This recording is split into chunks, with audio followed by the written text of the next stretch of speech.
Alright, it's Hakeem back with some more magic. My first opening hand has two gates. It has Hellspark, Kiln Fiend, a Gutter Snipe, a Shock, and a Vapor Snag. This is a great hand. It might be a turn slower because I got the two enters the battlefield tapped lands, but the rest of the hand is too good, so I'm on the play too, which is excellent. We're playing against Bold Nutria 66.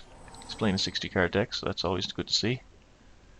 And he starts with an Izzet Kiln Fiend himself, so he could be playing a whole bunch of shocks and removal spells. So I'm just going to jam out the Kiln Fiend and make him spend some removal on it. And if not, then we'll try and go off with it. So let's see if he's playing some type of creature-based deck or if he's playing a spell-based control type deck. The Izzet Kiln Fiend, you never really know. Some goblin decks do splash blue in this metagame, but he looks like he's heavier in the blue. And he's playing a Kiln Fiend. Okay, so we could have some type of mirror match going on here. We definitely could have a mirror match. Yes, indeed, we could. So I've got a Vapor Snag, and a Shock, and a Hellspark. And I'm going to play my land. I'm just going to shock and kill his and get in for 4. Because I don't want that hanging around. It's not something that I want to see. He didn't shock mine, which was good. So let's swing in for 4 and get him to 16. And we'll be able to play Gutter Snipe next turn, potentially, depending on what he does.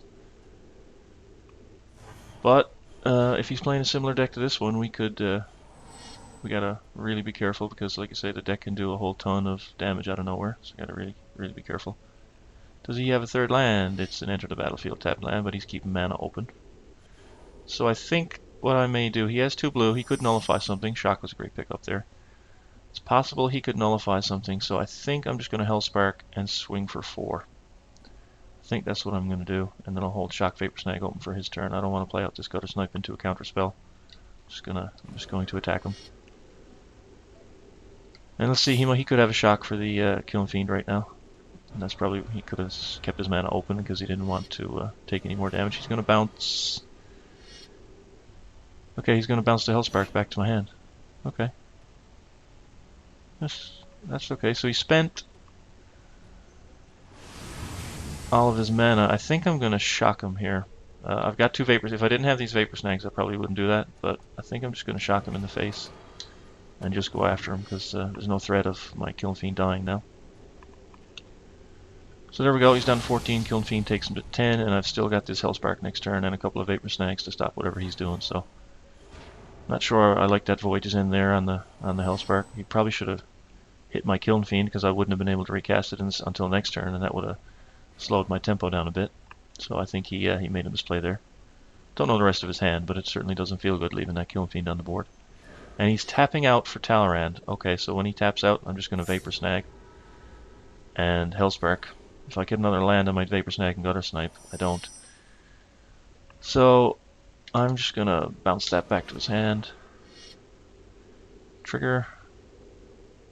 And that Hellspark is still here, so let's just bring him down to 3.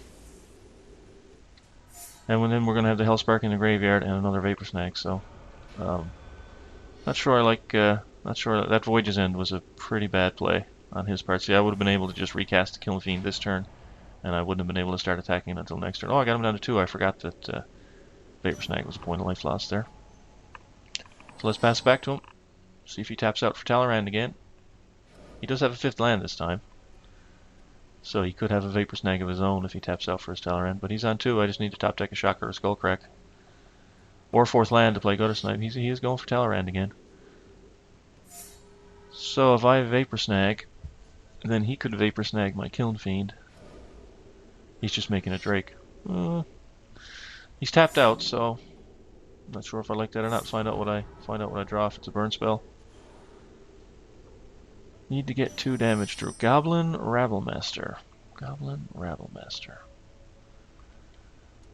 I think I just get the Gutter Snipe into play. I think that's what I do.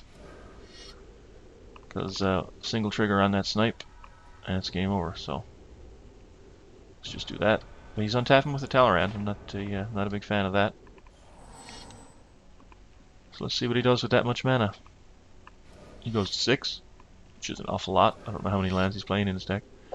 So he's playing Krinkle's Command, and he gets a couple more tokens, so he's flooding the board with tokens, but he's only on 2 life. He needs to deal with that Gutter Snipe or he's just dead. So he's going to Artful Dodge. which is fine. I'm still on 20. He gets another Drake. But like I said, he's got one card in his hand. If that's not some way to deal with Gutter Snipe, then he's just dead. So his board looks good. His life total, his life total, not so much. So he's making a flyer unblockable. I guess why not? You know, so he can swing for 4 here. He's got a whole lot of artful dodges that aren't doing him very much work, creating Drakes, but now he's dead. All I need to do is cast any spell, and I have a Vapor Snag here. So he's coming in for 4 unblockable. Doesn't bother me at all, because well, he's dead. So, yeah, Voyage's End, not bouncing my Kiln Fiend, which allowed me to do 6 more damage, was probably the difference in this game. If he had gotten up to, I'll just Vapor Snag, and then we get a Kiln Fiend trigger, which we don't need, Gutter Snipe trigger, and he's dead. So yeah, when he Voyage's End there, that was pretty much the game. Because if he had actually gone on with all that token production, he probably would have beaten me if he had bounced that Kiln Fiend. But that extra 6 points of damage to him was just backbreaking. All right, hope you enjoyed the game, and we'll see you for another one tomorrow. Thanks for watching.